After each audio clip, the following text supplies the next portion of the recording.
Alright, so today PlayStation had a State of Play event, and for the most part, it was pretty lame. We did get some cool reveals, like this Fortnite DualSense controller. I actually think the artwork on this is really nice. And we actually got an announcement for a new collection of colors for the PS5. I think that plain white controller is actually really neat. But besides those two things, there wasn't actually anything too interesting in terms of games. Or so we thought. The last trailer that was given to us was actually a trailer for the sequel to Ghost of Tsushima, or what it's actually going to be called, Ghost of Yotei. Now, if you don't know what Ghost of Tsushima is, well, you should, because it is one of my favorite story-driven games ever. It follows a great story, the scenery is stunning, the combat elements are amazing, and it follows this samurai who wants to get back at this empire that took his uncle and destroyed his clan while they were in battle. I'm probably forgetting some of the main plot points, but yeah, it follows a samurai who's trying to get back at this giant empire and take them down.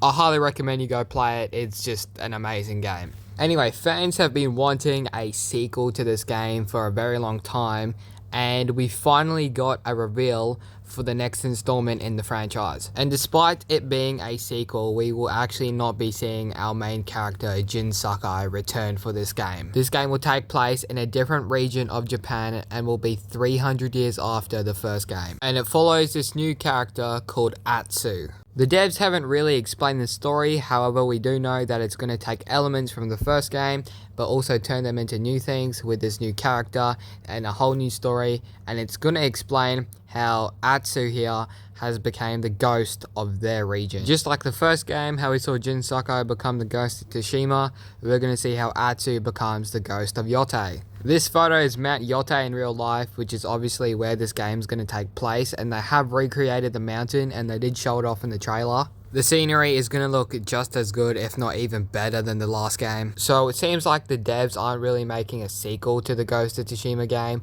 but really making the franchise about different periods of Japan and having different main characters become the ghost of their area. Which, you know, sadly means we probably won't see Jin Sakai ever again, but his story is complete and we can now see some new characters develop and they could end up being even cooler than him. One of the main things focused in this trailer is actually the animals and the way Atsu interacts with them. You can see here that she kind of calms down the wolf, meaning she could have some sort of special ability, and it could mean the story follows her having a connection to the land and the animals rather than just her beating up a bunch of other samurais. I'm already pretty hyped for the game, even though we don't have that much information on the story, but you know, it was made by the same people that made the first game and they did a great job, so this is going to be great. We also get to see a glimpse of a few things that will be in the game, including this person with a fire sword. I don't really think it's Atsu because it doesn't really fit her body shape here, so I'm assuming it could be one of the villains in the game. Either way, fire sword dude,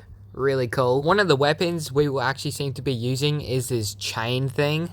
I'm assuming it's sort of like a whip, so you'll hold it and then throw it out and hit someone. In Ghost of Tsushima, we were able to use a bow as our second weapon, but if we get this, that could be even better. We also got this bit here showing off that the blood is still very much in this game. That's actually something I really appreciate in the first game, all the blood and the gore, and it just makes the game feel so much more real. Oh, and we might also be able to use what is a gun, or what would have been a gun in the ancient days of Japan. So, early day firearms, hell yeah. And this thing comes out sometime next year, so the hype is real.